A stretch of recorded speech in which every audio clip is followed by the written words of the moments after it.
So आता आपल्याला या पूर्ण पोर्शन मध्ये काय पाहिजे आपण ते पाहूया. आता लक्षात घ्या, आता आपण जर आपला विचार केला किंवा आपला सिलेबस पाहिला तर आपल्या सिलेबसमध्ये आपल्याला बराचसा असा काही पार्ट पाहायला मिळतो की जो हायजीनच्या रिगार्डिंग असतो आणि आयोग भरपूरदा हायजीनवरती प्रश्न विचारतो. मात्र लक्षात घ्या इथे आपल्याला काय करायचंय. सो आता हे जे पूर्ण सेशन असणार आहे मोस्ट ऑफ तुम्हाला इथे फॅक्च्युअल डेटा पाहायचा आहे.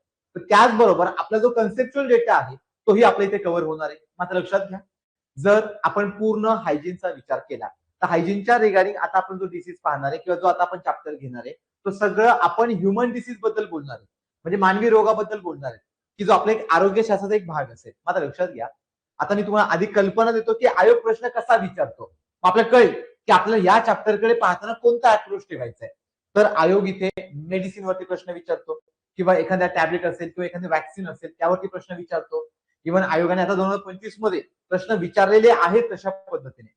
देन आपल्याला पुढे जाऊन आयोग एखाद्या जो डिसीज आहे मग तो डिसीज बॅक्टेरियामुळे होतो, व्हायरसमुळे होतो किंवा फंगसमुळे होतो, म्हणजेच जीवाणूमुळे होतो किंवा विषाणूमुळे होतो किंवा एखाद्या बुरशीमुळे होतो असंही आयोग विचारू शकतं.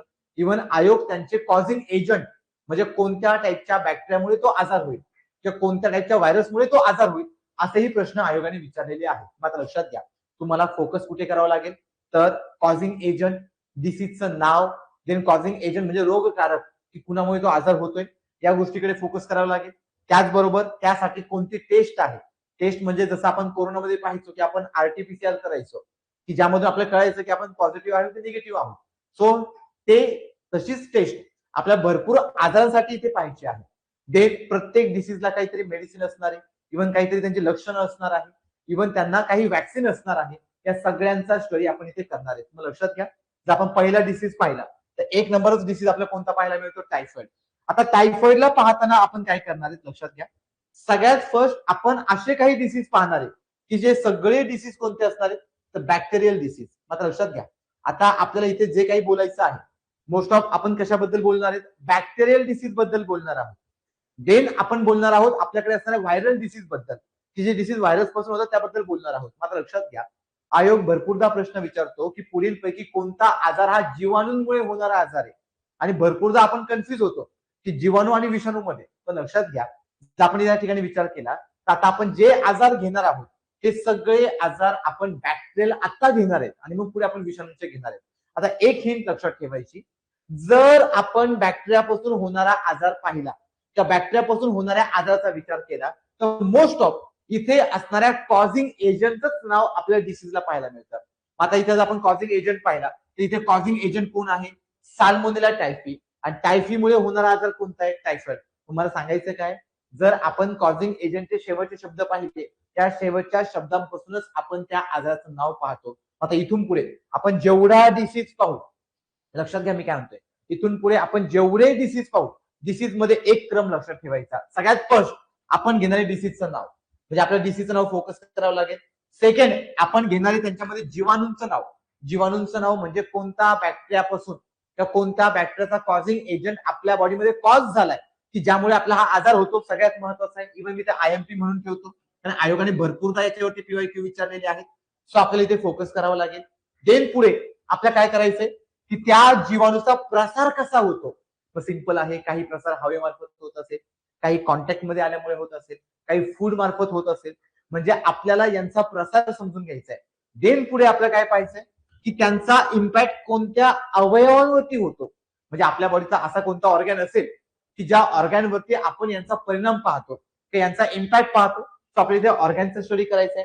देन पुढे लक्षणं पाहिजेत. लक्षात घ्या बरं का, आता मी हे एकदाच सांगणार आहे कारण आपल्याला इथून पुढे जेवढे आपण डिसीज घेणार आहे प्रत्येक डिसीज मध्ये आपल्याला ही सायकल फॉलो करायची. मी पुन्हा सांगतो, सगळ्यात फर्स्ट डिसीजचं नाव. जर आपण डिसीजचं नाव पाहिलं तर डिसीजचं नाव ज्यावेळेस आपण बॅक्टेरियाच्या रिगार्डिंग पाहू त्यावेळेस ते आपल्या कॉझिंग एजंट वरूनच पाहायला मिळतं. त्या कॉझिंग एजंटचे शेवटचे शब्द आहेत. एक्झाम्पल पाहिजे टायफी. टायफी पासून आपण काय पाहतो, टायफॉइड. आयोगाने भरपूरदा याच्यावरती पीवायक्यू विचारलेले आहे. सो आपल्याला एक्झामच्या ओरिएंटेड हा सगळा पॉइंट महत्वाचा असणार आहे. देन त्यानंतर आपल्याला काय करायचं लक्षात घ्या, यांना उपचारासाठी कोणते वॅक्सिन आहे किंवा कोणते मेडिसिन आहेत म्हणजे त्यांचे औषधं हे सगळे लक्षात ठेवायचे. आणि सगळ्यात महत्वाचं, कोणताही आजार आपल्याला झालेला आहे की नाही हे ओळखण्यासाठी काही टेस्ट लागतात. टेस्ट म्हणजे तू आपण चेक करतो की आपण त्या डिसीजला पॉझिटिव्ह आहोत, तो डिसीजला निगेटिव्ह आहोत. सो तोही आपल्या इथे सिलेबस पाहिजे किंवा तोही आपल्या इथे स्टडी करायचा आहे. मग लक्षात घ्या, आता हा तुम्हाला सगळा क्रम समजला. मग आता आपण पहिला आजारी टायफॉइड. आता टायफॉइड काय प्रकार असतो आता लक्षात घ्या. भरपूर तुम्हाला आता हे पाहताना तुम्हाला फक्त इमॅजिन करायचंय. मी जे बोलेल त्या शब्दांना तुम्हाला फक्त डोक्यामध्ये फिरवायचंय. आता लक्षात घ्या, जर आपण टायफॉइड पाहिलं तर टायफॉइडचा काय प्रकार असतो सिंपल सांगतो. ज्यावेळेस आपण अनहायजीन फूड घेतो किंवा अनहायजीन वॉटर घेतो, म्हणजे थोडक्यात अस्वच्छ पाणी किंवा अस्वच्छ अन्न घेतो, त्यावेळेस आपल्याकडे त्या अस्वच्छ अन्नामध्ये किंवा अस्वच्छ पाण्यामध्ये साल्मोनेला टायफी नावाचे जीवाणू असतात. आता हे टायफी आपल्या बॉडीमध्ये गेले तर आपल्याला होणारा जो आजार आहे तो आजार म्हणजे कोणता असतो तर टायफॉइड असतो. आता एक गोष्ट तुमच्या लक्षात आली की जर टायफॉइड आपल्या बॉडीमध्ये गेला तर होणारा आजार कोणता टायफॉइड. आता हा कशातनं गेला तर आपल्या अन्नातून गेला किंवा आपल्या खाण्यापिण्यातून गेला. खाण्यापिण्यातून गेला म्हणजे ऑर्गॅन कोणता असणार तर आपले आतडे, स्मॉल इंटेस्टाईन, लार्ज इंटेस्टाईन. म्हणून यांचा प्रभाव आपल्याला कशावरती पाहायला मिळतो तर आपल्याकडे असणारे आतड्यांवरती. पॉईंट लक्षात घ्या, यांचा प्रभाव कशावरती पाहायला भेटेल आतड्यांमार्फत. आणि यांचा जो प्रसार आहे तुम्ही आताच सांगितलं की दूषित अन्न व पाणी, जर आपण अनहायजीन किंवा contaminated food and water intake करत असेल तर अशा कंटॅमिनेटेड सोर्स पासून आपण काय पाहतो तर टायफॉइड सारखे आजार पाहतो. आता सगळ्यात महत्वाचं, आपल्याला आजार झालाय पण कळण कसं तर हे समजण्यासाठी आपल्याला काही सिम्पटम्स असतात किंवा काही लक्षणं असतात. ज्यावेळेस आपल्याला हा आजार होईल त्याच काही लक्षणं पाहायला मिळतील. आता मी काही लक्षणं सांगतो, हे लक्षात ठेवा. कोणताही आजार येऊ तुम्हाला हे लक्षणं कॉमनली पाहायला मिळतील. त्यातलाच पहिलं लक्षण ताप येणे, कॉमन लक्षण आहे. जर तुम्ही मोस्ट ऑफ आजार पाहिले तर आपल्या बॉडीमध्ये फॅगोसायटोसिस रिॲक्शन होतात की ज्या रिॲक्शन अँटीजन आणि अँटीबॉडी या दोघांच्या बिटवीन चालतात. त्या दोघांच्या बिटवीन चालणाऱ्या आपण रिॲक्शन पाहत असेल त्या रिॲक्शन पासून आपल्याला जो काही आजार होईल त्यामध्ये मोस्ट ऑफ फिवर पाहायला भेटेल. सो आपण इथून पुढे जेवढे डिसीज घेऊ प्रत्येक डिसीज मध्ये आपल्याला फिवर कॉमन असणार आहे. त्याचबरोबर ताप आला की आपली भूक मंदावते, तर आपण फूड ॲपिटाईट कंडिशन म्हणतो. त्याचबरोबर आपल्या पोटामध्ये मळमळ होते, डोकेदुखी होते, अंगदुखी होते. हे सगळे लक्षणं इथून पुढे आपल्याला सगळ्या डिसीज मध्ये कॉमनली पाहिजेत. मात्र लक्षात घ्या, तर आपण इथे डिसीजचा विचार केला तर इथे आपण ह्या सगळ्या कंडिशनचा विचार केला तर इथे आपल्याला काय पाहायला मिळते तर फार सिंपल. जर आपण इथे लक्षणं पाहिले तर टायफॉइड मध्ये लक्षणं काय असतात. सगळ्यात फर्स्ट भूक मंदावते. का बरं, कारण आजार आतड्यांमध्ये होतोय. जर आतड्यांमध्येच प्रादुर्भाव असेल किंवा आतड्यांमध्येच इन्फेक्शन झालेलं असेल तर भूक मंदावलेली पाहायला भेटेल. देन आपल्याला फिवर येतो, जवळपास त्याचं तापमान किती असतं 104 डिग्री फॅरेनहाइट पर्यंत आपण तापमान पाहतो. त्यानंतर पोट स्वच्छ नसल्यामुळे आपल्या पोटावरती आणि छातीवरती आपल्याला काय पाहायला मिळतात तर छोटे छोटे पुरळ आलेले पाहायला मिळतात. हे कशामुळे, कारण बॉडी क्लीन नाहीये आणि बॉडी क्लीन नसल्यामुळे आपल्याला हे एक लक्षण पाहायला मिळतं. त्याचबरोबर आपल्याला अतिसार म्हणजे जुलाबासारख्या कंडिशन पाहायला मिळतात, कारण आपल्या आतड्यांमध्ये इन्फेक्शन झालंय आणि आतड्यांमध्ये इन्फेक्शन झालं असेल तर एकतर जुलाब होऊ शकतात किंवा वोमिटिंग सारख्या कंडिशन होऊ शकतात. आणि देन मळमळ, मी आताच म्हटलं वोमिटिंग, आणि सगळ्यात शेवटी म्हणजे काय तर डोकेदुखी म्हणजे हेडॅक. आता हे लक्षणं लक्षात घ्या. इथून पुढे आपल्याला सगळ्या डिसीज मध्ये कॉमनली हे डिसीज पाहिजे आहेत किंवा कॉमनली हे सिम्पटम्स पाहिजे आहेत. देन पुढे आता आपलं टायफॉइड झाला की नाही कसं ओळखायचं, यासाठी एक टेस्ट असते. त्या टेस्टला म्हणतो आपण विराल टेस्ट. नाव लक्षात घ्या, टेस्टचं नाव काय आहे मी इथे मेन्शन करतो. टेस्टचं नाव आहे विराल टेस्ट. जर आपण ही विराल टेस्ट पाहिली तर ही कशासाठी पाहतात किंवा कशासाठी करतात, ज्यावेळेस आपल्याला टायफॉइड आहे किंवा नाही जर हे ओळखायचं असेल तर आपण त्यासाठी कोणती टेस्ट पाहतो तर विराल टेस्ट पाहतो. आता आपण या विराल टेस्टचा विचार केला, ही विराल टेस्ट जर पॉझिटिव्ह असेल देन आपण टायफॉइड पॉझिटिव्ह आहोत. जर विराल टेस्ट निगेटिव्ह असेल देन आपण टायफॉइड निगेटिव्ह आहोत. मात्र लक्षात घ्या, देन पुढे आपल्याला टायफॉइड पासून प्रोटेक्शन मिळवण्यासाठी किंवा स्वतः संरक्षण करण्यासाठी औषधं सुद्धा म्हणजे मेडिसिन सुद्धा पाहायला मिळतात. मग कोणते मेडिसिन आहेत तर सिंपल क्लोरोमायसिटिन. नाव लक्षात ठेवा, दोनही आहे, इंग्लिशमध्ये पण आहे मराठीमध्ये पण आहे. तुम्हाला जे बेस्ट वाटेल ते लक्षात ठेवा. सो क्लोरोमायसिटिन हे आपण कुणाच्या अगेन्स्ट वापरतो, अगेन्स्ट द टायफॉइड. ज्यावेळेस साल्मोनेला टायफी आपल्या बॉडीमध्ये येईल देन आपल्याला नीड आहे टू टेक अँटीबायोटिक्स.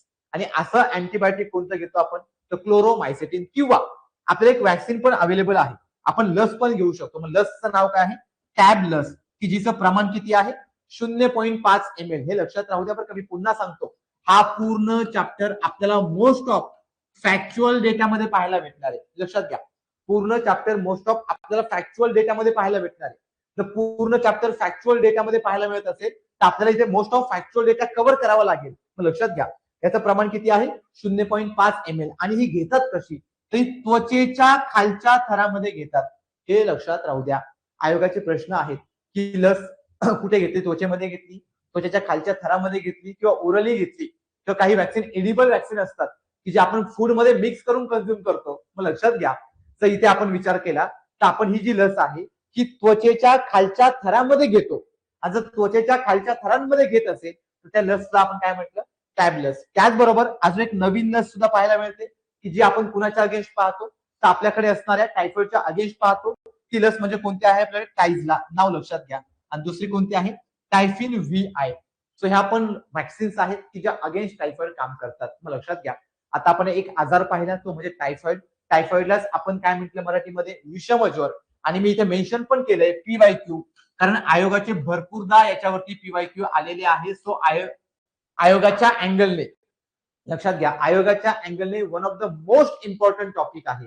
आणि एकदा असा समजून घ्या की ज्यामध्ये तुम्ही स्वतःला फील करा की समजा आपल्याला टायफॉइड झालाय, मग आपल्या बॉडीमध्ये काय काय होत असेल, मग आपल्याला आता टायफॉइड पासून बरं व्हायचंय, मग आपण काय घेणार, तर आपण वॅक्सिन घेणार किंवा आपण अँटीबायोटिक घेणार.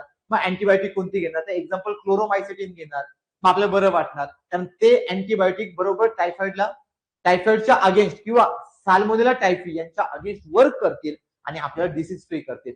सो लक्षात घ्या, अशा प्रकारे आपल्याला सगळे डिसीज पाहिजे. सो या ठिकाणी आपण आपला जो पहिला डिसीज आहे तो क्युअर केला. आता लक्षात घ्या, आपण पहिला आजार पाहिला, तर पहिला आजार कशाबद्दल होता, साल्मोनेला टायफी. पुढचा आजार पहा कोणता घेतो आपण, ट्युबरक्युलोसिस, यालाच आपण TB रोग म्हणतो. आता हा रोग फार महत्वाचा आहे. आता सिंपल आहे, सगळ्यात फर्स्ट तुम्ही डायग्राम पहा. तर तुम्ही डायग्राम पाहिली, लंग्स दाखवले. लंग्स मध्ये तुम्हाला इथे पहा बॅक्टेरियाचं इन्फेक्शन पण दाखवले. बॅक्टेरियाचं इन्फेक्शन दाखवलं, यावरून समजलं असेल हा होणारा आजार इथे छातीमध्ये होतो किंवा लंग्स मध्ये होतं. सिंपल आहे. आता TB काय प्रकार असतो लक्षात घ्या, ज्या व्यक्तींचा कफ म्हणजे खोकला हा जवळपास 2 आठवडे किंवा 15 दिवसांपेक्षा जास्त असतो. लक्षात घ्या मी काय म्हणते, ज्या व्यक्तींचा खोकला किंवा कफ ही जो 15 दिवसांपेक्षा किंवा 2 आठवड्यांपेक्षा जास्त आहे, अशा लोकांमध्ये आपल्याला लक्षणं पाहायला मिळतात TBचे. TB म्हणजे ट्युबरक्युलोसिस. हा पण जीवाणूमुळे म्हणजे बॅक्टेरियामुळे होणारा आजार आहे. मेन्शन केलंय PYQ, भरपूरदा याच्यावरती PYQ आलेले आहेत. मग लक्षात घ्या, जर आपण हा TBचा विचार केला तर मी तुम्हाला हिंट दिली होती की कोणताही जीवाणूंपासून किंवा बॅक्टेरियापासून होणारा आजार हा त्यांच्या शेवटच्या शब्दांपासूनच आपण त्या आजाराचं नाव ठरवतो. म्हणजे इथे जो कॉझिंग एजंट आहे तो असतो मायकोबॅक्टेरियम ट्युबरक्युली. ट्युबरक्युली म्हणजेच कोण, ट्युबरक्युलोसिस. लक्षात घ्या, म्हणजे नावातूनच डिसीजचं नाव लक्षात आलं. जर आयोगाने तुम्हाला जोड्या लावामध्ये विचारलं तर तुम्ही जोड्या लावामध्ये अशा प्रकारे इझिली जोड्या लावू शकता. तो पॉईंट महत्वाचा आहे, लक्षात राहू द्या. मग लक्षात घ्या, तर आपण ट्युबरक्युलोसिस किंवा आपण आपल्याकडे असताना मायकोबॅक्टेरियम ट्युबरक्युली पाहत असेल, तर या मायकोबॅक्टेरियम ट्युबरक्युली पासून आपण काय पाहतो, तर आपल्याकडे होणाऱ्या ह्या सगळ्या डिसीजफुल कंडिशन पाहतो. आता लक्षात घ्या, तर आपण या डिसीजफुल कंडिशन पाहत असेल तर फार सिंपल आहे. जर आपल्या छातीमध्ये आजार होत असेल तर यांचा संसर्ग म्हणजे प्रसार कसा होणार, सिंपल आहे. थुंकीद्वारे, शिंकण्यातनं, खोकण्यातनं किंवा आपले जे ड्रॉपलेट आहे ते ड्रॉपलेट जर समोरच्या व्यक्तीच्या कॉन्टॅक्टमध्ये गेले तर त्यांना TB होऊ शकतो. आता त्यांनी तो खोकला भरपूर दिवस अंगावरती काढला, जवळपास 15 दिवस अंगावरती काढला, तर त्याचं कन्व्हर्जन कशामध्ये होऊ शकतं, तर TB सारख्या आजारामध्ये होऊ शकतं. आजार भयंकर आहे की ज्यामध्ये आपल्याला लंग्स पूर्ण पॅक होतात, श्वसन घेण्यासाठी पूर्ण त्रास होतो. मग लक्षात घ्या, जर आपण हे पाहिलं तर याचा प्रसार कसा होतो, तर थुंकीद्वारे प्रसार होईल किंवा हवेच्या द्रवबिंदू मार्फत म्हणजे ड्रॉपलेट मार्फत आपल्याला हा आजार पाहायला मिळतो. मग आता सिंपल आहे, जसं आपण टायफॉइड मध्ये पाहिलं की आपल्याला हा आजार, याचा प्रादुर्भाव आतड्यांवरती व्हायचा कारण आपण ते खाण्यातनं घ्यायचो, पण हा श्वसनातनं घेतोय. श्वसनातनं घेतोय म्हणजे याचा प्रादुर्भाव छातीवरती पाहायला भेटेल. त्याचबरोबर हा TB आहे, TB मध्ये माणूस खूप जोराजोरात खोकतो. जोराजोरात खोकताना आपल्या बॉडीवरती ताण येतो, मग आपली बॉडी पेन करेल, आपल्या किडनीवरती पण ताण येईल, मग आपल्या भरपूर ऑर्गॅनवरती ताण येतो. मग सिंपल आहे, जर भरपूर ऑर्गॅनवरती ताण येत असेल तर याचा अर्थ आपल्याला इथे अवयव कोणते पाहायला भेटतील, बहुतांश आपल्याला भरपूर ऑर्गॅन पाहायला मिळतील. का बरं, कारण इथे व्यक्ती जोराजोरात खोकतो. जर व्यक्ती जोराजोरात खोकत असेल तर इथे व्यक्तीमध्ये आपल्याला काय पाहायला भेटेल, तर भरपूर अवयवांना, जसं की मूत्रपिंड म्हणजे आपली किडनी, आपले हाड, आपले मज्जारुज्ज व मेंदू म्हणजे ब्रेनचा काही पार्ट किंवा स्पायनल कॉर्डचा काही पार्ट, तसंच आपलं फुफ्फुस, यात आपल्याला सूज आलेली पाहायला भेटेल किंवा इथे आपल्याला हलकासा पेन पाहायला भेटेल. लक्षात घ्या, असं का, सिंपल आहे. तुम्ही नॉर्मल खोकले, काही फरक पडत नाही, छाती दुखेल, पण तुम्ही जोराजोरात खोकत असाल तर स्नायू ओढले जातात. स्नायूंमध्ये आकुंचन आणि प्रसारण म्हणजे कॉन्ट्रॅक्सेशन रिलॅक्सेशन या ऍक्टिव्हिटी होतात. जर स्नायूंमध्ये अशा ऍक्टिव्हिटी होत असेल तर अशा वेळेस आपल्याला हे आजार पाहायला मिळतात किंवा अशा आजारांची लक्षणं पाहायला मिळतात. ते लक्षात घ्या, जर आपण या सगळ्या अवयवांचा विचार केला तर यांचा लक्षणं कोणती पाहायला मिळते? सिंपल आहे, मी आताच म्हटलं. जवळपास 15 दिवस खोकला असेल तर आपण कोणता आजार पाहतो? टीबी. म्हणजे जवळपास किती आठवडे? 2 आठवड्यांपेक्षा जास्त खोकला असेल तर आपल्याला टीबीची लक्षणं पाहायला मिळतात. त्याचबरोबर आता एक कॉमन सिम्पटम्स ताप. मी म्हटलं तुम्हाला कोणताही आजार असो ताप येतोच. मग ताप म्हणजे फिवर, छातीत दुखणं. छातीत का दुखणार? आपण जोरात जोरात खोकतो. त्याचबरोबर थुंकीतून रक्त पडणे, यस पॉसिबल आहे. थुंकीतून रक्त पडणे पॉसिबल का? त्या स्नायू ओढले जातात. इव्हन त्यामध्ये स्नायू डॅमेज होऊ शकतात किंवा आपले जे मसल आहे ते इंजुर होऊ शकतात. आणि देन ब्लड फॉर्मेशन पाहायला मिळतं. आणि देन वजन कमी होणे. वजन कमी होणे कारण बॉडीमध्ये ऑक्सिजनचा रेट कमी होतो. ऑक्सिजनचा रेट कमी झाला की आपल्या फूडची डिमांड कमी होते. फूडची डिमांड कमी झाली की अपचन जास्त होतं आणि अशा वेळेस इनडायरेक्टली बॉडीमध्ये एनर्जी फॉर्मेशन कमी होऊन वजनामध्ये फरक पाहायला मिळतो. सो हे सगळे लक्षण आपण इथे पाहतो. देन याला उपचार काय? आता लक्षात घ्या, जसं आपण यापूर्वीच्या आजाराला एक टेस्ट पाहिली, कोणती टेस्ट? विराल टेस्ट. तसं आपल्याला इथे उपचार काय पाहायला मिळतात? तर यांच्या निदानासाठी आपण एक्सरे करू शकतो किंवा एक टेस्ट आहे क्युरेक्युलिन टेस्ट. नाव लक्षात घ्या, कोणती टेस्ट आहे? क्युरेक्युलिन टेस्ट. जर आपण ही टेस्ट पाहिली तर या टेस्ट पासून सुद्धा आपण आयडेंटिफाय करू शकतो की आपल्याला टीबी म्हणजे ट्युबरक्युलोसिस झालेला आहे किंवा नाही, हे आपण इथे ओळखू शकतो. आता टीबी आहे, बरा कसा करायचा? मेडिसिन. लक्षात घ्या, मेडिसिन महत्वाची आहे. जर तुम्ही आयोगाचा रिसेंटली कल पाहिला तर आयोग रिसेंटली आता मेडिसिन वरती सुद्धा प्रश्न विचारतोय. तो पॉईंट फार महत्वाचा असणार आहे. मग लक्षात घ्या, तर इथे आपण मेडिसिन पाहिलं तर मेडिसिन कोणतं आहे? स्ट्रेप्टोमायसिन. पाठच करून ठेवा, पाठच करून ठेवा, पर्याय नाही. तिथे आपण कोणता पाहिला टायफॉइडसाठी? क्लोरोमायसेटिन. तिथे कोणता पाहतोय? स्ट्रेप्टोमायसिन. जर स्ट्रेप्टोमायसिन सारखे आपण अँटीबायोटिक घेत असेल तर ते ट्युबरक्युलिन म्हणजे मायकोबॅक्टेरियम ट्युबरक्युलिनच्या अगेन्स्ट काम करतात. जर ते मायकोबॅक्टेरियम ट्युबरक्युलिनच्या अगेन्स्ट काम करत असतील तर आपल्याला ते टीबी पासून वाचवण्याचं काम करतात. त्याचबरोबर इथे आपल्याला अजूनही औषधं पाहायला मिळतात. मग कोणती औषधं आहेत? रिफॅम्सिन आहे. त्याचबरोबर आपल्याकडे आयसोनियाझाइड आहे. त्याचबरोबर आपल्याकडे इथिन ब्युटॉल आहे. देन आपल्याकडे आहे पायरिझिनामाइड. तर आपण पायरिझिनामाइड पाहिलं तर हे सगळे आपल्याकडे अदर मेडिसिन्स आहेत की जे आपण टीबीच्या अगेन्स्ट काम करू शकतो किंवा टीबीच्या अगेन्स्ट वापरू शकतो. ते कधी वापरायचे किंवा कसे वापरायचे? आपल्याला टेस्ट, ज्यावेळेस आपण ही टेस्ट करू, ज्यावेळेस आपल्याला ट्युरेक्युलिन टेस्ट आयडेंटिफाय होईल किंवा ही टेस्ट पॉझिटिव्ह येईल, देन आपण डॉक्टर सजेस्ट करतात की कोणतं मेडिसिन हे आपल्यासाठी प्रॉपर किंवा सुटेबल राहील. त्याचबरोबर लस. आता आपण व्हॅक्सिनचा विचार केला तर यासाठी लस पाहतो आपण BCG. Very very IMP. आतापर्यंत आयोगाने 3 ते 4 वेळा याच्यावरती प्रश्न विचारलाय की BCG लस कशासाठी वापरतात किंवा BCGचा फुल फॉर्म काय आहे किंवा BCG लस आपल्याला कशी हेल्पफुल असते. आयोगाने भरपूरदा प्रश्न विचारलेला आहे. सो आयोगाच्या अँगलने पॉइंट महत्वाचा. मग लक्षात घ्या, समजा मी आहे, जर मला आता टीबी होत असेल किंवा मला टीबी होऊ द्यायचा नसेल, मला प्रिकॉशन घ्यायची असेल, देन आय प्रेफर BCG. मी काय प्रेफर करेल? BCG. Because BCG protect from me TB. BCG मध्ये एवढी कॅपॅसिटी आहे किंवा यांच्यामध्ये असं जेनेटिक स्ट्रक्चर आहे की जे आपल्या टीबी पासून वाचवू शकतात. मग लक्षात घ्या, पॉइंट महत्वाचा आहे. मी पुन्हा सांगतो, याच्यावरती आतापर्यंत आयोगाने भरपूरदा PYQ विचारले, तर त्यातला BCG पॉइंट फार महत्वाचा आहे. आयोगाने तो भरपूरदा विचारलेला आहे. तो पॉइंट लक्षात राहू द्या. इव्हन आयोगाने BCGचा फुल फॉर्म सुद्धा विचारलेला आहे. त्यामुळे BCGचा फुल फॉर्म सुद्धा लक्षात राहू द्या, तो पण IMP आहे. सो आता आपण जो डेटा पाहतोय सगळा PYQ ओरिएंटेड डेटा पाहतोय आणि मी तुम्हाला गॅरंटी देतो, या जर लेक्चरला तुम्ही प्रॉपर मन लावून केलं आणि जर प्रश्न आयोगाने ह्युमन डिसीज बद्दल विचारला तर तुम्हाला या चॅप्टरच्या बाहेर प्रश्न जाताना दिसणार नाही. जरी एखादा आजार वेगळा आला, आउट ऑफ द बॉक्स आला, तरी पण तुम्हाला त्या कन्सेप्टला सोडवायचं कसं, त्या लेक्चर मधून एक मॅच्युरिटी येऊन जाईल आणि तुम्ही इझिली त्या कन्सेप्टला सोडवू शकता किंवा इझिली तुम्ही त्या प्रश्नाला टॅकल करू शकता. देन लक्षात घ्या, हा जर आपला टीबी आजार, 2 आजार पाहिले. पहिला आजार कोणता घेतला? टायफॉइड. दुसरा आजार कोणता घेतला? टीबी म्हणजे ट्युबरक्युलोसिस. कशामुळे झाला? तर मायकोबॅक्टेरियम ट्युबरक्युलिन. हे नावं तुम्हाला पाठ करायचेच बरं का. देन पुढचा आजार पाहता. आता आपले हे दोनही डिसीज लक्षात ठेवा, फार महत्वाची आहे. जर आपण दोनही डिसीजचा विचार केला तर एक्झामला येणारा डेटा आहे. आता पुढचा आजार पहा. पुढचा आजार पाहतोय आपण कॉलरा. आता कॉलरा काय आहे?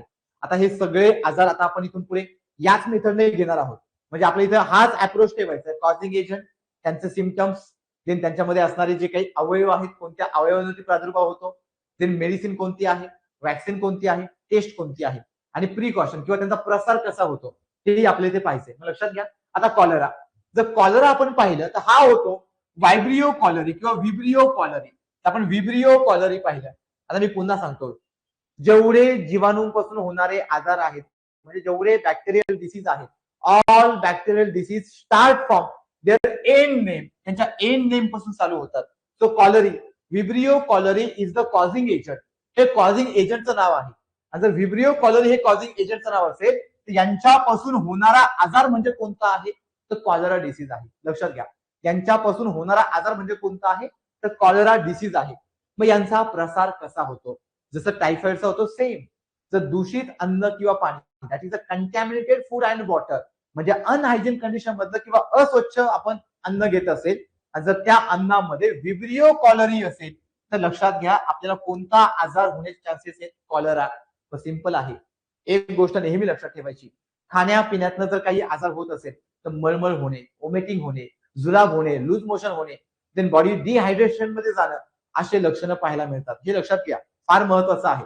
देन पुढे पहा, इथे यांचा अवयव कोणता असणार, मोठी आतडे. म्हणजे आपल्या बॉडीमध्ये असणारा लार्ज इंटेस्टाईन. तर आपण मोठ्या आतड्यांचा विचार केला किंवा लार्ज इंटेस्टाईनचा विचार केला तर लार्ज इंटेस्टाईन मध्ये आपल्याला यांचा मोस्ट ऑफ प्रादुर्भाव पाहायला मिळतो. त्याचबरोबर लक्षणं पहा काय, उलट्या होणं, मी आताच म्हटलं, तीव्र जुलाब होणं. का बरं असं, कारण आपण पचन संस्थेमध्ये पाहिले मोठी आतडे एक्सक्रेशन साठी वॉटर रिलीज करतात आणि वॉटर पुन्हा ऍब्झॉर्बही करतात. जर इथे आपल्याला जुलाब होत असेल किंवा लूज मोशन होत असेल तर पाणी बॉडीतून जास्त सोडलं जातं. आणि जर बॉडीमधून पाणी जास्त सोडलं जात असेल तर आपल्याला काय लक्षणं पाहायला मिळतात, तीव्र जुलाब. त्याचबरोबर तीव्र जुलाब म्हणजे पाणी लॉस झालं. पाणी लॉस झालं म्हणजे शरीरातील पाण्याचं प्रमाण कमी झालं, म्हणजे बॉडीमध्ये डिहायड्रेशन सारखी कंडिशन होते. आता जर बॉडी डिहायड्रेशन होत असेल तर आपण वीक होणार, आपल्याला पुन्हा बॉडी रिहायड्रेट करणं गरजेचं असतं. म्हणून आपण घेतो ORS, सगळ्यात सोपा उपाय. आता उन्हाळा आहे, आपलं डिहायड्रेशन खूप होतं, बेस्ट उपाय ORS घ्या. ORS का घ्यायचं, कारण ORS मध्ये आपल्या बॉडीला इसेन्शियल असणारे मिनरल्स असतात.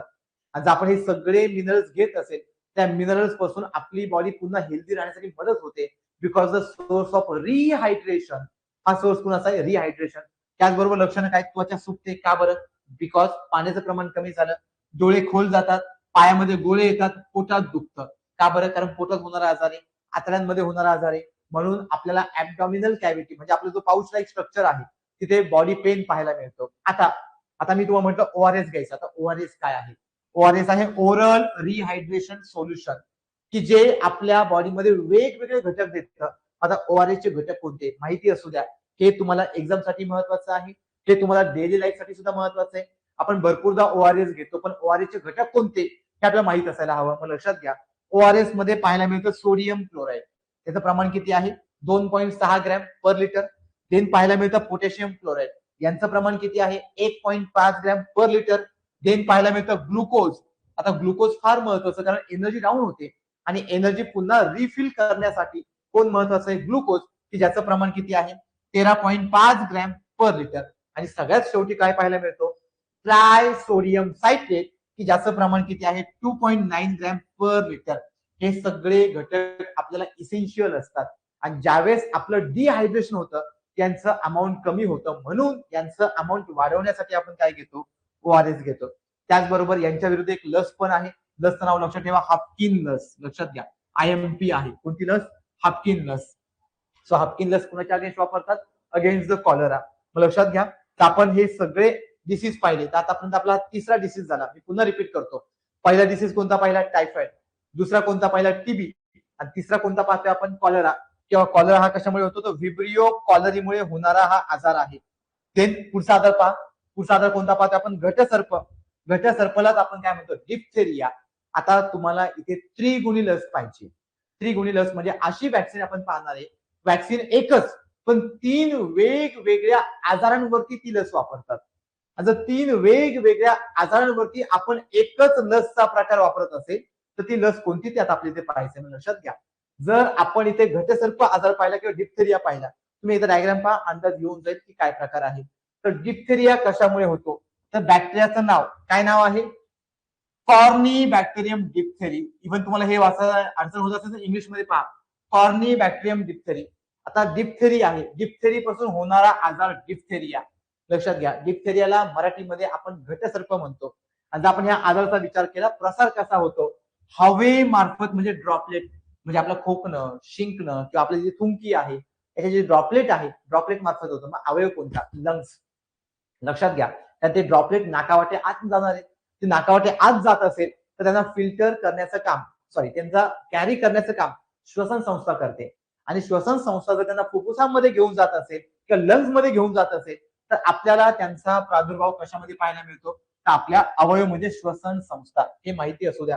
त्यांचा प्रादुर्भाव कशामध्ये पाहायला मिळतो, श्वसन संस्थेवरती. देन लक्षणे पहा, लक्षणे काय असेल, साहजिक आहे. जर मी असेल, जर मला हा आजार होत असेल, म्हणजे डिप्थेरिया होत असेल किंवा घटसर्प होत असेल, छाती पॅक होणार, श्वास घ्यायला त्रास होणार. श्वास घ्यायला त्रास होते म्हणजे छाती पेन करणं, म्हणजेच काय, श्वास घ्यायला त्रास होईल, घसा लाल होईल. आता सिंपल आहे, आपण लहानपणी डॉक्टरांकडे जायचो, ते आपला आ करायला लावायचे, बॅटरी लावून पाहायचे घसा लाल झाला की नाही. का बरं, कारण ते इन्फेक्शन चेक करायचे. आणि जर ते इन्फेक्शन चेक करत असेल तर अशा इन्फेक्शन मध्ये आपल्याला घटसर्प मध्ये घसा लाल होणे अशी लक्षणं पाहायला मिळतात. औषधं काय, लक्षात घ्या, पेनिसिलिन, अँटीबायोटिकचं नाव लक्षात घ्या, आयएमपी आहे. आयएमपी काय आहे, पेनिसिलिन. आता लस कोणती आहे, डीपीटी.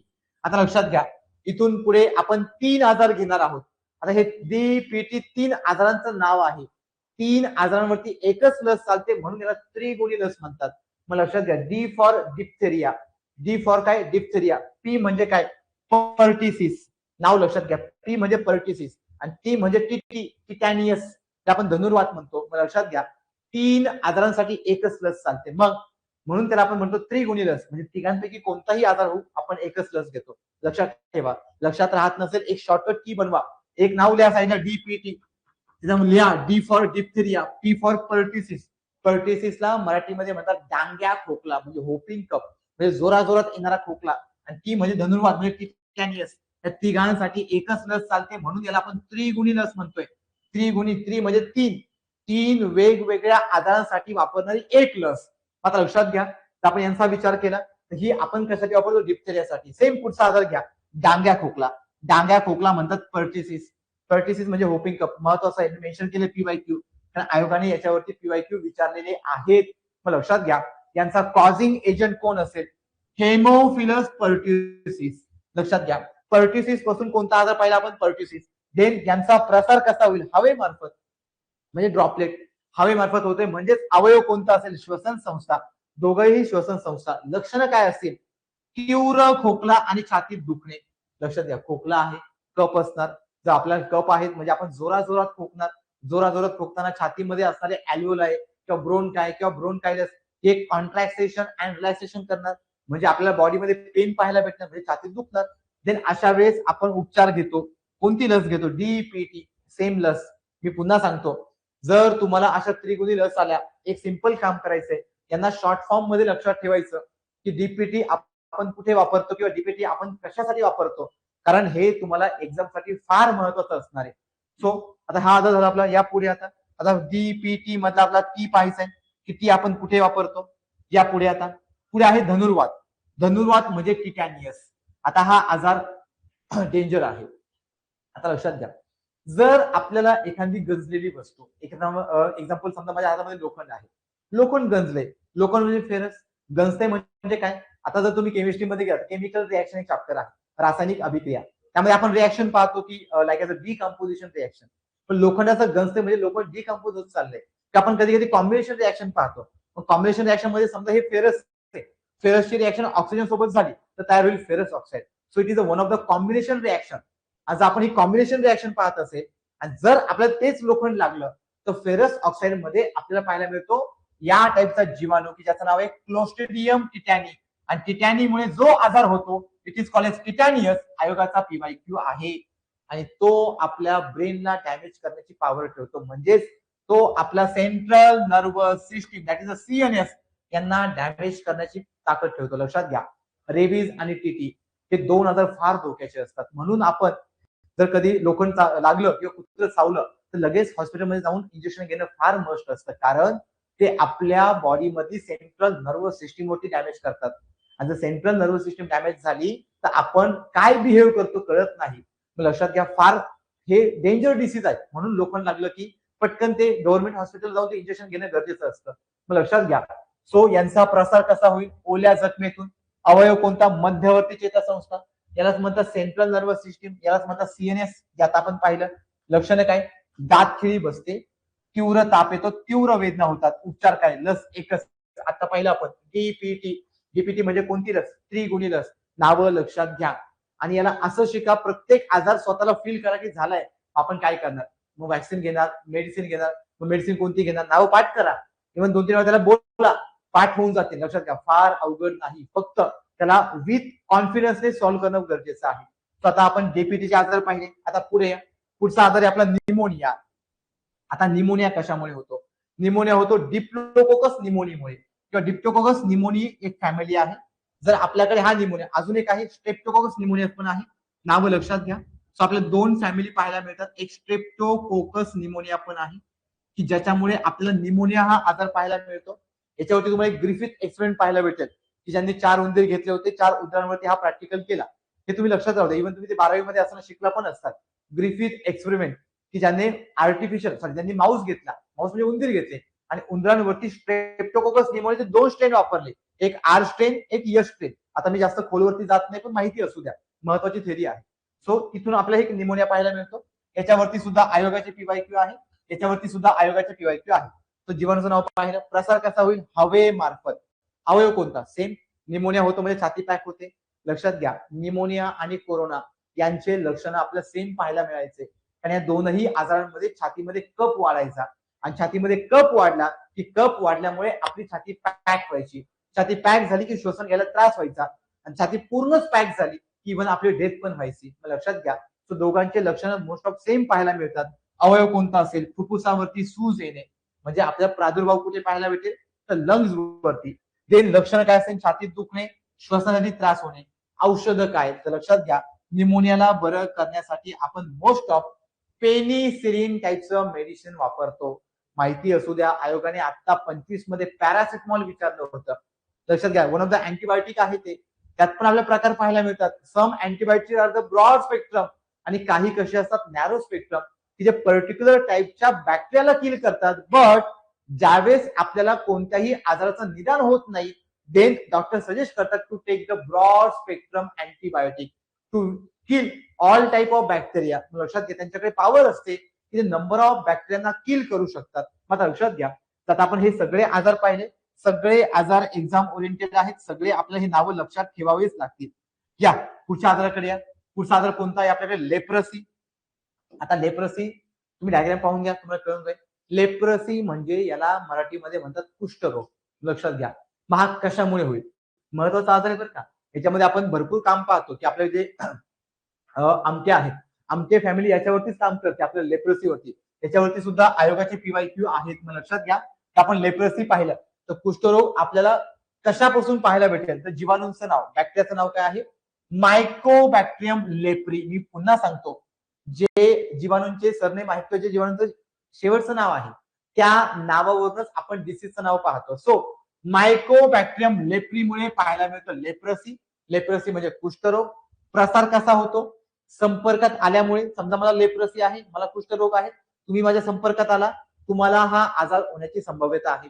त्यानंतर ब्लड, म्हणजे ब्लडचा कॉन्टॅक्ट झाला. त्याचबरोबर ड्रॉपलेट, जर ड्रॉपलेटचा कॉन्टॅक्ट झाला तरी पण आपल्याला हे आजार पाहायला मिळतात. मग लक्षात घ्या, तर यांचा प्रादुर्भाव आपण हे अवयव पाहतो. अवयव काय? परघीय चेतासंस्था. परघीय चेतासंस्था म्हणजेच peripheral nervous system. It is also called as PNS. की एक्झाम्पल माझे हात, पाय, कान, डोळे सगळं जे माझा ब्रेनचा पार्ट सोडून. लक्षात घ्या, आपल्या बॉडीमध्ये नर्वस सिस्टीम 3 भागामध्ये डिवाइड आहे. फर्स्ट सीएनएस, दुसरा पीएनएस, तिसरा एएनएस.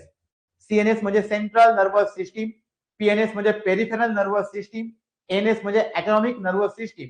मग लक्षात घ्या, सीएनएस मध्ये 2 आजार आपल्याला पाहिजे. एक आता आपण टीटी पाहिला, दुसरा आपल्याला एक रेबीज पाहायचा आहे. रेबीज हा पण भयंकर आजार आहे. आणि तिसरा जो आपल्या पेरिफेरल नर्वस सिस्टीमला होतो तो म्हणजे कोणता? तर आपल्याकडे असणार लेप्रसी. आता याचे लक्षणं काय? बोट झडतात, म्हणजे आपले हे जे हाताचे बोट आहेत हे झडलेले पाहायला मिळतात. त्याचबरोबर आपल्या त्वचेवरती सुरकुत्या पडलेल्या पाहायला मिळतात. त्वचेवरती चट्टे येतात, त्वचा कोरडी पडते. हे लक्षण आपल्याला इथे पाहायला मिळतात. त्याचबरोबर उपचार काय आहे? इथे आपल्याला कोणतीही लस उपलब्ध पाहायला मिळत नाही, पण मेडिसिन आहेत. लक्षात घ्या. लेप्रोसिस, आपण कुष्ठरोगाचा विचार केला, लस उपलब्ध नाही पण औषधं आहेत. मग कोणती औषधं घेतो आपण इथे? तर आपण डॅप्सॉन घेऊ शकतो, त्याचबरोबर आपण क्युनिलॉन घेऊ शकतो, आणि हे सगळ्यात शेवटी आपण रिफॅम्सिन घेऊ शकतो. एवढे मेडिसिन आपल्याला अगेन्स्ट द कुष्ठरोग किंवा अगेन्स्ट द लेप्रोसी पाहायला मिळतात. सो महत्वाचं आहे, आयोगाने याच्यावरती प्रश्न विचारलेले आहेत. सो चांगला करून ठेवा. या पुढे आता पुढचा आजार घेऊयात आपण. तो पुढचा आजार आहे तो कोणता आहे पहा. तो पुढचा आपला आजार पाहायला मिळतो. आता आपल्याला एक कॉमनली, आता मी जो पुढचा घेतलाय तो टेबलच्या फॉर्म मध्ये डेटा घेतलाय. इव्हन तुम्हाला हे सगळं मिळून जाईल. आता लक्षात घ्या, जे पुढचे आजार आहेत ते कोणकोणते आहेत पहा. काही जीवाणूजन्य आपण रोगांची नावं घेतोय. इकडे रोगांचं नाव आहे, इकडे जीवाणूंचं नाव आहे, म्हणजे कॉझिंग एजंट, की कोणत्या बॅक्टेरियामुळे तो आजार होतो. पहिला आजार आहे अँथ्रॅक्स. नाव लक्षात घ्या, पहिला आजार आहे अँथ्रॅक्स. याच्यावरती आयोगाने पीवायक्यू विचारलेला आहे. हा बॅक्टेरियल डिसीज आहे बरं का. याच्यावरती आयोगाने ऑलरेडी पीवायक्यू विचारलेला आहे. जर आपण अँथ्रॅक्सचा विचार केला तर अँथ्रॅक्स कशामुळे होतो? बॅसिलस अँथ्रॅसिसमुळे. नाव लक्षात घ्या, कशामुळे? बॅसिलस अँथ्रॅसिस. आयोग तुम्हाला मे बी जोड्या लावामध्ये असं विचारू शकतं. आयोगाने यापूर्वी विचारलेलं आहे मॅच द पेअर मध्ये, किंवा काही फॅक्च्युअल डेटामध्ये विचारू शकतो की पुढील पैकी कोणत्या जीवाणूमुळे अँथ्रॅक्स होतो. तो उत्तर काय असणार? बॅसिलस अँथ्रॅसिस. डोकं लावायचं नाही, अँथ्रॅसिस पासून अँथ्रॅक्स. लक्षात घ्या, हे आपल्याला बॅक्टेरियल डिसीज साठी लागू होतं, व्हायरस साठी नाही. पुढे या. पुढे आहे गँग्रीन. आता गँग्रीन कशामुळे होईल? तर आपल्याकडे असणार क्लोस्ट्रिडियम हिस्टोलायटिकम. क्लोस्ट्रिडियम हिस्टोलायटिकम मुळे काय होतं? आपल्याला गँग्रीन आजार होतो. पुढे प्लेग मध्ये काय पाहायला मिळतो आपल्याला? एरिसिनिया पेस्टिस. याच्यामुळे आपल्याला प्लेग पाहायला भेटेल. पुढे या. सिफिलिस. सिफिलिस आपल्याला कुणामुळे पाहायला भेटेल? तर ट्रिपॅनोवा पॅलिडम. ट्रिपॅनोवा पॅलिडम पासून आपल्याला काय पाहायला भेटेल? सिफिलिस. आणि देन पुढे कोणता आजार आहे आपल्याकडे? ट्रॅकोमा. ट्रॅकोमामुळे आपल्याला काय पाहायला भेटेल? क्लायमोडिया ट्रायकोमेटिस. जर क्लायमोडिया ट्रायकोमेटिस आपण पाहत असेल, यांच्यामुळे होणारा आजार म्हणजे कोणता आहे? तर ट्रॅकोमा. लक्षात घ्या, आतापर्यंत आपण जेवढे डिसीज पाहिले हे सगळे बॅक्टेरियामुळे होणारे होते. आयोग प्रश्न विचारतो बरं का. आयोग कधी कधी पुढे कॉझिंग एजंटची नावं देतो, म्हणजे ऑप्शन मध्ये, आणि प्रश्न विचारतो की पुढील पैकी कोणता आजार, किंवा एखाद्या आजाराचं नाव सांगतो, किंवा एखादा म्हणतो की पुढील पैकी कोणता आजार जीवाणूंमुळे होतो, आणि आपण कन्फ्युज होतो. लक्षात घ्या, जीवाणू म्हणजे बॅक्टेरिया. ठीक आहे, आपल्याला सोपं वाटतं, पण कधी कधी ऑन द स्पॉट आपल्याला ते रिकॉल नाही होत. त्यामुळे लक्षात ठेवा, जीवाणू म्हटलं की आपल्याला फक्त तिथे असं शोधायचं की बॅक्टेरियाचं नाव शोधायचं, आणि ज्यावेळेस विषाणू म्हणतील त्यावेळेस आपल्याला व्हायरसचं नाव शोधायचं. आणि जर आयोग म्हटला की पुढील पैकी बॅक्टेरियामुळे होणारा आजार कोणता किंवा जीवाणूमुळे होणारा आजार कोणता, तर जेवढे व्हायरसची नावं आहेत किंवा जेवढे फंगसची नावं आहेत सगळे ऑप्शन इलिमिनेट करून टाकायचे, आणि देन आपल्याला फायनली भेटेल म्हणजे काय? Bacterial disease. लक्षात घ्या, सो आतापर्यंत आपण जेवढे डिसीज पाहिले हे सगळे बॅक्टेरियल डिसीज आहे. आता आपण पुढे व्हायरल डिसीज कडे जाऊयात. सो आता आपल्याला इथून पुढे जे आजार घ्यायचे आहेत ते सगळे आजार कोणते आहेत? व्हायरस. आता तुम्हाला फक्त मी सांगेल आणि डायग्राम असेल, या दोनही गोष्टींकडे फोकस करायचे. मग लक्षात घ्या, व्हायरस पासून होणारे आजार म्हणजे विषाणूंपासून होणाऱ्या आजारांमध्ये सगळ्यात पहिला आजार आहे चिकन पॉक्स, म्हणजे कांजण्या. आता हे तुम्हाला माहित आहे, आणि तुम्ही हे पण ऐकलं असेल की कांजण्या आयुष्यात एकदाच होतात. यस, बरोबर आहे. हे एकदाच का होतात? बिकॉज इथे आपल्याला जी रोगप्रतिकार शक्ती आहे, so it is called immune system, ती मेमरी बेस तयार होते. मेमरी बेस म्हणजे काय? समजा तुम्ही आता मला पाहिलं, जर तुम्ही मला आता पाहिल्यानंतर मला विसरणार आहे का? नाही, बिकॉज तुम्ही माझी मेमरी तयार केली. तसंच जर आपल्याला कांजण्या होऊन गेल्या तर आपल्या बॉडीमध्ये त्यांची रोगप्रतिकार शक्तींची म्हणजे इम्युन सिस्टीमची एक मेमरी तयार होते, आणि त्या मेमरीच्या बेसिसवरती आपण त्या कांजण्यांच्या अगेन्स्ट काम करतो. म्हणजे आपल्या पुन्हा त्या कधीही होताना दिसत नाही. आता कांजण्या काय? एकदा डायग्राम पाहून घ्या. तुम्ही जर डायग्राम पाहिली तर तुम्हाला दिसेल की या व्यक्तीच्या पूर्ण बॉडीवरती आपल्याला काय पाहायला मिळते? बारीक बारीक पुरळ पाहायला मिळतात. आणि आपण हे पुरळचे प्रकार पाहिले, देन आपल्याला समजतं की हे कशामुळे होत आहे. That is a contact of virus disease किंवा viral infection. So viral infection मुळे आपल्या त्वचेवरती असे फोड आलेले पाहायला मिळतात. मग लक्षात घ्या, चिकन पॉक्स कोणत्या व्हायरसमुळे होतं? नाव लक्षात घ्या, व्हॅरिसेला झुस्टर. जर व्हॅरिसेला झुस्टर आपल्या बॉडीमध्ये आला तर चिकन पॉक्स होऊ शकतो. सो हे कशा मार्फत आपल्या बॉडीमध्ये येऊ शकतात? ड्रॉपलेट किंवा संपर्क. जर आपल्याला यांचे ड्रॉपलेट आपल्या बॉडीमध्ये जात असेल तर ड्रॉपलेट मधून सुद्धा आपण हा आजार पाहू शकतो. अवयव काय? अवयव त्वचा. पहा नाही, ते त्वचेवरती आपले हे सगळे डिसीज पाहायला मिळतात. तर त्वचेवरती किंवा अवयव आपल्याला त्वचा पाहायला मिळत असेल, ते पुढे लक्षणं काय आहेत? खूप ताप येणे, डोके दुखणे, त्वचेवरती पाण्यासारखे फोड येणे. आता हे तुम्हाला माहित आहे, इव्हन काही लोकांना कांजण्या झाल्या पण असतील, आपण ते कधी फोडतो, फोडलं की मार्किंग होतं. त्यातनं पाणी बाहेर पडतं, कारण त्या फोडामध्ये आपल्याला पाण्यासारखे फोड पाहायला मिळतात. त्याचबरोबर उपचार काय तर लक्षात घ्या, लस आहे अँटी व्हॅरिसेला व्हॅक्सिन. आता व्हॅरिसेला झुस्टर हा आपल्या बॉडीमध्ये जातो. वॅक्सिन काय असतं, vaccine is one of the antigenic preparation. लक्षात घ्या, अँटीजेनिक प्रिपरेशन म्हणजे काय, जर एखादा व्हायरस आपल्या बॉडीमध्ये जात असेल तर त्या व्हायरसचा वापर करूनच आपण वॅक्सिन बनवतो. So it is called as antigenic preparation. जर व्हायरस किंवा एखादा फॉरेन पार्टिकल बॉडीमध्ये जात असेल, अशा फॉरेन पार्टिकलला आपण अँटीजन म्हणतो. नाव लक्षात घ्या, फॉरेन पार्टिकल आपण काय म्हणतो, अँटीजन. आणि हा अँटीजन आपला डिसीज क्रिएट करतो किंवा डिसीज कॉज करतो, आणि यांचाच वापर करून आपण काय बनवतो, वॅक्सिन. सो वॅक्सिन हे काय झालं, one of the antigenic preparation. शब्द लक्षात राहू द्या, हे काय झालं, one of the antigenic preparation. आणि जर असं आपण अँटीजेनिक प्रिपरेशन पाहत असेल, त्या अँटीजेनिक प्रिपरेशन पासून आपण हे डिसीज पाहू शकतो. देन पुढे या. सो आपल्या वॅक्सिनची लस समजली. पुढे हा रोग एकदाच होऊन जातो, पुन्हा होत नाही, मी सांगितलं. कारण यांची आपल्या बॉडीमध्ये काय तयार होते, मेमरी. मेमरी म्हणजे एक इन्फॉर्मेशन तयार होते, एक आपली रोगप्रतिकार शक्ती तयार होते.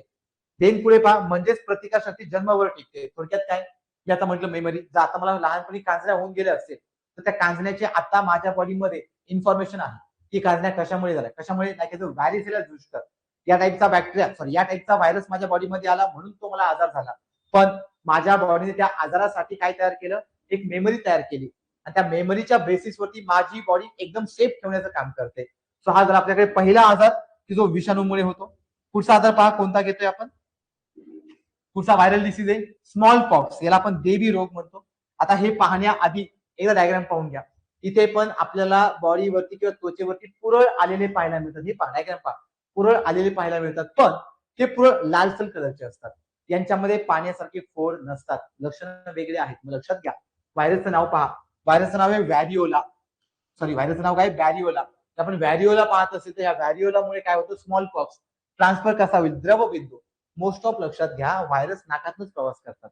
आणि नाकातनं प्रवास करतात म्हणजे ड्रॉपलेट. ड्रॉपलेट म्हणजे थुंकी, शिंकणं, किंवा आपल्याकडे जे काही आपले ड्रॉपलेट आहेत त्या ड्रॉपलेट मार्फत किंवा द्रवबिंदू मार्फत आपल्याला हे मोस्ट ऑफ व्हायरल इन्फेक्शन पाहायला मिळतात. आणि शक्यतो आपण ह्या लोकांच्या कॉन्टॅक्टमध्ये पण जाणं टाळायचं, कारण ते ड्रॉपलेट आपल्याही बॉडीमध्ये ट्रान्सफर होऊ शकतात. देन अवयव कोणता, त्वचा दिसते आपल्याला, त्वचेवरती होते म्हणजे त्वचा हा अवयव आहे. त्याचबरोबर लक्षणं काय, ताप. मी सुरुवातीलाच म्हटलं, कॉमन लक्षणे प्रत्येक आजारामध्ये पाहायला भेटेल. ताप आहे, अंगावरती पुरळ येणं आहे, आंधळेपणा येणं आहे. आणि याची लस सगळ्यात पहिल्यांदा कोणी शोधली, एडवर्ड जेनर. आयोगाचा PYQ आहे, पॉइंट महत्वाचा आहे. आणि हे पण लक्षात ठेवा, आयोगाने हे पण विचारलंय, सगळ्यात पहिल्यांदा लस शोधणारा म्हणजे वॅक्सिन फाइंड करणारे सायंटिस्ट कोण, तर नाव काय लक्षात ठेवतात, एडवर्ड जेनर. यांनी सगळ्यात पहिल्यांदा वॅक्सिन डेव्हलप करण्याचं काम केलं. सो सगळ्यात फर्स्ट वॅक्सिन आयडेंटिफाय करणारे सायंटिस्ट कोण, तर एडवर्ड जेनर. लक्षात असू द्या. या पुढचा डिसीज पहा कोणता घेतोय आपण. स्वतः आपला जो पुढचा जो व्हायरल डिसीज आहे तो कोणता आहे पहा, तर रुबेला, किंवा आपण त्याला गोवर म्हणतो. गोवर म्हणजे कोण आहे आपल्याकडे, रुबेला. आता आपण जर रुबेलाचा विचार केला त्याच्यावरती सुद्धा आयोगाचे PYQ आहे. एकदा डायग्राम पाहून घ्या. इथे पण पहा, तुम्हाला त्वचेवरती म्हणजे अवयव कोणता, पुन्हा त्वचा. अवयव जर पुन्हा त्वचा असेल तर त्वचेवरती काही पुरळ आलेले दिसतील. तर त्वचेवरती काही पुरळ असेल, पुरळ म्हणजे काही पिंपल्स सारखा भाग असेल, तर तुम्हाला प्रादुर्भाव पहा, विषाणू कोणता, मिक्झो व्हायरस. IMP आहे आयोगाचा, याच्यावरती ऑलरेडी PYQ आहे, मी मेन्शन केलेलं आहे. ज्या ज्या स्लाइड वरती PYQ मेन्शन केले त्याला लाईटली घेऊ नका, ऑलरेडी आयोगाने विचारलेले आहेत. आणि आयोग भरपूरदा PYQ रिपीट करतं, लक्षात घ्या. त्यामुळे आपल्याला या गोष्टींकडे फोकस करावंच लागेल. तो लक्षात घ्या. तो आपल्याला मिक्झो व्हायरस कशामुळे पाहायला मिळतो, मिक्झो व्हायरसमुळे काय पाहायला मिळतो, गोवर. प्रसार कसा होईल, पुन्हा ड्रॉपलेट. मी आता पुन्हा सांगतो, जेवढे व्हायरल डिसीज आहे किंवा जेवढे व्हायरस पासून होणारे आजार आहेत, मोस्ट ऑफ ड्रॉपलेट पासून आपल्याला यांचा प्रसार पाहायला मिळतो. तर यांचा प्रसार कसा असेल, द्रवबिंदू मार्फत किंवा हवेमार्फत. अवयव कोणता, त्वचा. जर आपण त्वचा पाहिली तर त्वचेसारखे त्वचेला आपल्याला इथे इम्पॅक्ट पाहायला मिळेल. लक्षणं काय, सेम, ताप येणं, लाल रंगाचे त्वचेवरती पुरळ येणं. आता उपचार काय, इथे पुन्हा त्रिगुणी लस. याच्या आधी आपण बॅक्टेरियल डिसीज मध्ये एक लस पाहिली होती, DPT. आता आपण कोणती पाहतोय, MMR. MMR म्हणजे ही अशी वॅक्सिन आहे की 3 व्हायरल डिसीजच्या अगेन्स्ट काम करते. मग लक्षात घ्या, जर आपण इथे पाहिलं गोवर म्हणजे काय, मेसल्स. हे चुकून आले बरं का, रुबेला. हे नाव कट करा, हे आपलं पुढे घ्यायचंय. तर मेसल्स म्हणजे गोवर, मग लक्षात घ्या. आता पहिला M म्हणजे काय, मेसल्स. दुसरा M म्हणजे काय, मम्स. मम्स म्हणजे गालफुगी. आणि तिसरा आर म्हणजे काय रुबेला. या तिघांसाठी, या तीनही आजारांना आता आपण पुढे घेणार आहे. तीनही आजारांना आपण लस कोणती वापरतो? MMR. एक त्रिगुणी लस आहे. त्रिगुणी म्हणजे 3 आजारांवरती चालणारी एकच कॉमन व्हॅक्सिन आहे. सो तुम्हाला 6 डिसीज तुम्ही 2 नावात करू शकता. पहिलं नाव DPT आणि दुसरं नाव MMR. हे व्हायरसमुळे होणारे आजार आहेत आणि बॅक्टेरियामुळे होणारे आजार आहेत. हे लक्षात घ्या. बॅक्टेरिया म्हणजे जीवाणूमुळे होणारे आजार आणि विषाणूमुळे होणारे आजार आहेत. जर आपण दोनही आजारांचा विचार केला तर लस कोणती? MMR. सो पुढचा आजार घ्या. आता तुम्हाला समजलं की एम म्हणजे काय? मेसल्स म्हणजे गोवर. गोवरसाठी सुद्धा आपण तीच लस वापरतो. देन पुढे या मम्स. आता मम्स म्हणजे काय? मम्स म्हणजे गालफुगी. आता गालफुगी काय प्रकार आहे? एक डायग्राम पाहून घ्या. इव्हन आपल्याला लहानपणी कधी झालं असेल, गालफुगी म्हणजे गालाचा आकार फुगतो, तर गालामध्ये नॉर्मल सूज पाहायला मिळते, त्याला गालफुगी म्हणतात. हे पहा, इथे तुम्हाला डायग्राम मध्ये पाहायला मिळेल. हा गालफुगी सारखा दिसणारा सिम्पटम्स, त्या गालफुगी सारखे दिसणारे जे लक्षण आहे त्याला आपण गालफुगी म्हणतो. मात्र लक्षात घ्या, आपण ममचा विचार केला, गालफुगी कशामुळे होते? तर विषाणू आहे आपल्याकडे असणारा पॅरामिक्झो व्हायरस. तुम्ही दोन्ही शब्द पहा, इंग्लिश मराठी, जो बेस्ट वाटेल तो लक्षात ठेवा. पॅरामिक्झो व्हायरसमुळे आपल्याला गालफुगी लहानपणी होत होती, की आपण त्या आजार पाहतो. प्रसार कसा? डायरेक्ट कॉन्टॅक्ट, थेट संपर्क. समजा मला गालफुगी झाली, मम झाले, आता तुम्ही माझ्या कॉन्टॅक्ट मध्ये आला तर तुम्हालाही तो आजार होऊ शकतो. म्हणून आपण लहानपणीचा हा आजार झाला आपण शाळेत जाणं टाळायचो का? आपल्यामुळे हा प्रसार होऊ नये. लक्षात घ्या, हा एक व्हायरल इन्फेक्शन आहे. अवयव काय? लाळ ग्रंथी. लाळ ग्रंथीनं सूज येते. लक्षणं काय? गाल फुगणे, त्रास होणे, ताप येणे, अन्न व पाणी गिळण्यास त्रास होणे. आणि उपचार कोणता आहे? MMR लस. सेम त्रिगुणी लस आहे. पहिला एम म्हणजे काय? मेसल्स म्हणजे गोवर. दुसरा एम म्हणजे काय? मम्स म्हणजे गालफुगी. आणि तिसरा आर म्हणजे काय? रुबेला. आर म्हणजे काय? Rubella disease. रुबेला कशामुळे होतो? तर लक्षात घ्या, मिक्झो व्हायरस. नाव लक्षात घ्या व्हायरसचं. रुबेला कशामुळे होतो? तर मिक्झो व्हायरसमुळे होतो. आता हा मिक्झो व्हायरस आपल्या बॉडीमध्ये गेला तर कसा जाईल? Direct contact. म्हणजे जर या व्यक्तींच्या कॉन्टॅक्ट मध्ये आपण गेलो, समजा मी आहे, मला रुबेला झाला आणि जर तुम्ही माझ्या कॉन्टॅक्ट मध्ये आला, then chances of to create rubella, आपल्याला क्रिएट रुबेला होण्याचे चान्सेस वाढतात. मग लक्षात घ्या, हा पण आजार थेट कॉन्टॅक्टमुळे होतो. अवयव कोणता? मानेच्या ग्रंथी. मानेच्या ग्रंथीमध्ये हा आजार होतो. लक्षणं काय? ग्रंथींचा आकार वाढतो, शरीरावरती चट्टे येतात. लस सेम MMR. मी पुन्हा सांगतो, तुम्ही हे 2 आजार चांगले करून ठेवा. 2 व्हॅक्सिन, DPT व्हॅक्सिन आणि MMR व्हॅक्सिन, हे चांगले करून ठेवा, महत्वाचे आहेत. कारण 2 नावात 6 आजार होतात. Not a joke. लक्षात घ्या, 2 नावात तुम्ही 6 आजार करताय. डी म्हणजे डिप्थेरिया, पी म्हणजे पर्टिसिस, टी म्हणजे टिटॅनियस, देन एम म्हणजे मेसल्स, देन पुढचा एम म्हणजे मम्स आणि आर म्हणजे रुबेला. सो तुम्ही 2 नावामध्ये 6 आजार करताय. खूप महत्वाची गोष्ट आहे. म्हणजे 2 नावामध्ये आपली 6 आजारांची तयारी होते. आणि आतापर्यंत आयोगाने त्याच्यावरती भरपूरदा प्रश्न विचारलेले आहेत. देन पुढचा आजार पहा कोणता आहे? पोलिओ. आता महत्वाचं आहे, आयोगाने पोलिओच्या व्हॅक्सिन बद्दल प्रश्न विचारलेला आहे. आता पोलिओ आता कॉमनली आपल्या सगळ्यांना फॅमिलियर आहे, सो आपण याला पटकन कव्हर करूयात. लक्षात घ्या, पोलिओ कशामुळे होतो?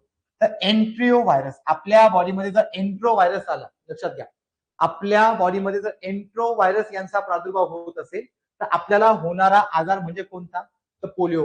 देन प्रसार कसा होतो? दूषित अन्न व पाणी. जर आपण unhygiene food and water intake करत असेल, तर contaminated food and water intake करत असेल, then chances of polio. Then पुढे पहा, अवयव कोणता? मध्यवर्ती चेतासंस्था. डायरेक्ट इम्पॅक्ट कशावरती होतो? सेंट्रल नर्वस सिस्टीम वरती. देन पुढे लक्षणं काय? ताप येणे, घसा लाल होणे, हातपाय लुळे पडणे, अशक्तपणा होणे. उपचार काय? यासाठी 2 लस पाहायला मिळतात. एक आहे सालची लस, दुसरी आहे सबीनची लस. महत्वाची आहे. आयोगाने आता रिसेंटली 2024 मध्ये याच्यावरती प्रश्न विचारलाय. सो ऑलरेडी PYQ आलेला आहे. आणि लक्षात घ्या, यातील एक लस आपण माउथ थ्रू घेतो आणि दुसरी लस आपण इंजेक्शन थ्रू म्हणजे त्वचेच्या थरांमध्ये घेतो. दोन्ही तुम्हाला डायग्राम दाखवलेले आहेत. पोलिओसाठी 2 व्हॅक्सिन कोणती आहे? सालची लस आणि सबीनची लस. ते आपण कशा घेतो? तर एक लस यातील आपण माउथ थ्रू घेतो आणि एक लस आपण कशामध्ये घेतो? तर त्वचेमध्ये घेतो. दोनही पॉईंट लक्षात राहू द्या. सो हा झाला पोलिओ आजार. या पुढे आता पुढचा आजार कोणता घेतोय पहा आपण. पुढचा आजार आहे आपल्याकडे असणारा हेपॅटायटिस. आता महत्वाचा आहे बरं का, हा आजार महत्वाचा आहे, थोडं बारकाईने लक्ष द्या. आता हेपॅटायटिसचे प्रकार वेगळे असतात. आता काय थोडक्यात लक्षात घ्या, कावीळ. आपल्या कावीळ होते, पिवळी कावीळ, पांढरी कावीळ. आपण बोलताना सहज म्हणतो की पांढरी कावीळ खूप धोकादायक असते, डेथ होऊ शकते. यस, होऊ शकते. का? कारण इथे विषाणू पाहायला मिळतो. इथे आपल्याला 5 प्रकारचे विषाणू पाहिजे. सो पहिला आहे hepatitis A, B, C, D, E. प्रत्येकापासून होणारे आजार वेगवेगळे. आणि आयोगाने आतापर्यंत 3 ते 4 वेळा या टॉपिक वरती पीवायक्यू विचारलेला आहे, प्रत्येक वेगवेगळ्या प्रकारावरती. सो तुम्हाला हे लक्षात ठेवावं लागेल. इव्हन आयोगाने जोड्या लावांमध्ये सुद्धा हे विचारलेलं आहे. मग लक्षात घ्या. सो प्रसार कसा होतो पहा. हेपॅटायटिस ए आणि ई हे 2 प्रकार कशामुळे होतात? पाणी आणि अन्नामार्फत. जर आपण खराब अन्न किंवा खराब पाणी घेत असेल किंवा कंटॅमिनेटेड फूड अँड वॉटर घेत असेल तर आपल्याला यांचा प्रादुर्भाव पाहायला भेटेल. त्याचबरोबर पुढे हेपॅटायटिस बी सी डी हे कशामार्फत होतात? रक्तामार्फत किंवा लैंगिक प्रजननामार्फत पसरले जातात. म्हणजे सेक्सुअल कॉन्टॅक्ट किंवा ब्लड कॉन्टॅक्ट यांच्यामुळे आपल्याला हे 3 आजार पाहायला भेटेल. देन पुढे अवयव पहा. हा रोग प्रामुख्याने लिव्हर मध्ये पसरतो. तो आपला यकृताचा भाग आहे, तिथे आपल्याला यांचा प्रादुर्भाव पाहायला मिळतो. त्यानंतर यांचे लक्षणं काय? त्वचा व डोळे पिवळे पडतात, त्याला आपण पिवळी कावीळ म्हणतो. गर्द पिवळी लघवी होते, मळमळ होते, भूक मंदावते, पोटात दुखतात आणि राखाडी रंगाची टॉयलेट किंवा मैल आपल्याला किंवा वेस्ट पार्टिकल पाहायला मिळतात. देन आता उपचार, अतिशय महत्वाचा भाग. याच्यावरती आयोगाची पीवायक्यू. उपचार लक्षात घ्या. हेपॅटायटिस ए आणि बी ला लस उपलब्ध आहे. मी टिक मार्क करतो. लस उपलब्ध आहे. पुढे पहा. हेपॅटायटिस सी आणि ई साठी लस उपलब्ध नाही, म्हणजे गांभीर्याने आता धोकादायक आहे. पुढे हेपॅटायटिस डी ला बी ची लस चालते. मग लक्षात घ्या मी काय म्हणतोय. हेपॅटायटिस डी ला बी ची लस चालते कारण दोघांचं जेनेटिक स्ट्रक्चर मध्ये आपल्याला काही साम्य पाहायला मिळत असेल. त्याचबरोबर पिवळी कावीळ होते हेपॅटायटिस ए पासून आणि पांढरी कावीळ होते हेपॅटायटिस बी पासून. लक्षात घ्या. जर आयोगाने उद्या विचारलं की असा कोणता हेपॅटायटिस आहे की त्या बी ची पण लस चालते, तर उत्तर असेल डी. किंवा आयोग असाही विचारेल हेपॅटायटिस डी ला कोणत्या हेपॅटायटिसची लस चालते, तर कोणता हेपॅटायटिस? बी हेपॅटायटिस. हे नावं लक्षात राहू द्या. ए मुळे पिवळी कावीळ होते, तर बी मुळे कोणती कावीळ होते? तर पांढरी कावीळ होते. आयएमपी आहे, मी लिहून ठेवतो इथे पॉइंट. आयएमपी आहे, एक्झाम साठी महत्वाचा आहे. आयोगाने भरपूरदा इथे तुम्हाला प्रश्न विचारलेले पाहायला मिळतील. या पुढे पुढे स्वाईन फ्लू. आता सोपं आहे. तुम्ही एकदा डायग्राम पहा. जसं आता कोरोना पाहिला आपण रिसेंटली, तसंच काही वर्षापूर्वी जसं आपण शाळेत असेल त्यावेळेस आपल्याला स्वाईन फ्लू एक आजार पाहायला मिळतो. स्वाईन फ्लू पाहायला मिळतो H1N1 पासून. विषाणू कोणता? H1N1. प्रसार कसा? हवेमार्फत, ड्रॉपलेट मार्फत. रोगाच्या घामातून असेल किंवा नाकातील जो स्राव आहे, ड्रॉपलेट आहे, त्यातून आपण याचा प्रादुर्भाव पाहतो. अवयव कोणता? श्वसन संस्था. साहजिक आहे, विषाणू आहे, नाकातून जाईल म्हणजे श्वसन संस्थेवरती इम्पॅक्ट करेल. देन पुढे पहा. लक्षणं काय? ताप येणे, खोकला येणे, छातीत त्रास होणे, घसा लाल पडणे, थकवा येणे, हे लक्षणं आहेत. उपचार काय? औषध आहे टेमीफ्ल्यू, त्याचबरोबर फ्ल्यूबिल, त्याचबरोबर रेलेन्स, हे याला उपचार पाहायला मिळतात. लस कोणती आहे? वॅक्सिग्रिप त्रिगुणी लस. लक्षात राहू द्या. आणि मार्च 2009 मध्ये मेक्सिको या देशात H1N1 ची बाधा झाली होती, म्हणजे पहिला रुग्ण इथे सापडला. म्हणजे आपल्याला हा आजार 2009 मध्ये आलेला पाहायला मिळतो. हे का सांगितलं? जस्ट माहिती असावं म्हणून लक्षात राहू द्या. तो हा फॅक्च्युअल डेटा कुणाबद्दल पाहायला मिळतो? स्वाईन फ्लू बद्दल. या पुढे आता पुढचा आजार पहा. पुढचा आजार कोणता पाहायला मिळतोय पहा आपल्याला. पुढचा आहे आपल्याकडे, वेट 1 सेकंड, मी इरेज करतो आणि पुढे जाऊ आपण. पुढे या. रेबीज. आता रेबीज बद्दल फार सांगायची गरज नाही. एकदा कुत्रा पाहून घ्या. तर कुत्र्याला पाहिलं तर रेबीज तुम्हाला लक्षात घ्या. तुम्ही रेबीजचा पेशंट फक्त डोळ्यासमोर ठेवा. इमॅजिन करा काय होत असेल. आणि आपण कुत्रा झाल्यावरती इंजेक्शन घेणं किती गरजेचं असेल हे आपल्याला कळेल. लक्षात घ्या. तर रेबीजचा विषाणू कोणता पाहायला मिळतो आपल्याला? तर रेबिडो व्हायरस. लक्षात घ्या. कोण आहे?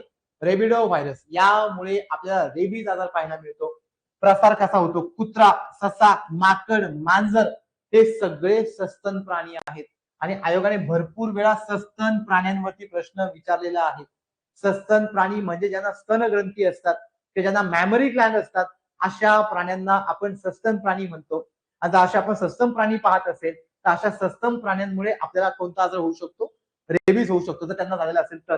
अवयव काय? मध्यवर्ती चेतासंस्था, central nervous system, that is the brain. Directly तो आपला ब्रेन अँड स्पायनल कॉर्ड वरती इम्पॅक्ट करतो. म्हणून या पेशंटला बांधून ठेवावं लागतं, कारण त्यांची बॉडी त्यांना रिस्पॉन्स करत नाही. मग लक्षात घ्या. अशा वेळेस आपल्याला लक्षणं काय असतात? पाण्याची भीती वाटणे, त्याला आपण हायड्रोफोबिया म्हणतो. फोबिया म्हणजे भीती वाटणे, ताप येणे, हातपाय सुजणे, अशक्तपणा होणे. उपचार काय? कुत्रा चावलेली जागा साबणाने धुणे आणि रेबीज विरोधी लस घेणे. जवळपास आपण यांचे 7-14 काही इंजेक्शन पाहतो, तेवढे इंजेक्शन घ्यावे लागतात. लक्षात घ्या. असं का बरं? समजा मला आज कुत्रा चावला, मला लगेच रेबीज होत नाही. मला रेबीजचे लक्षणं दिसण्यासाठी 90 ते 180 दिवस किंवा 3 महिने ते 6 महिने लागतात. म्हणजे मला 3 ते 6 महिन्याने तो इम्पॅक्ट दिसणार आहे. म्हणून आपण त्यांचे जे इंजेक्शन आहे ते इंटरवल नंतर घेतो. तुम्ही पहा, आपल्या कधी कुत्रा चावला तर आपण इंटरवल ठेवतो, 15 दिवस, 1 महिना, डोस बदलतो. का? कारण यांचा प्रादुर्भाव किंवा यांचे लक्षणं हळूहळू जाणवतात. आणि यांचे लक्षण हळूहळू जाणवत असेल तर आपले हे सगळे इथे या टाईपने करावे लागतात. सो ही लाईन शेवटची लक्षात ठेवा. त्यामुळे लक्षात घ्या, कधीही कुत्रा चावला लाईटली घेऊ नका. जे काही डॉक्टरांची प्रॉपर गाईडलाईन्स आहे त्यांना फॉलो करणं महत्वाचंच आहे. देन पुढे आपला शेवटचा आजार HIV एड्स, सगळ्यात महत्वाचा आहे. इव्हन एड्सचा सिम्बॉल पण पाहून घ्या.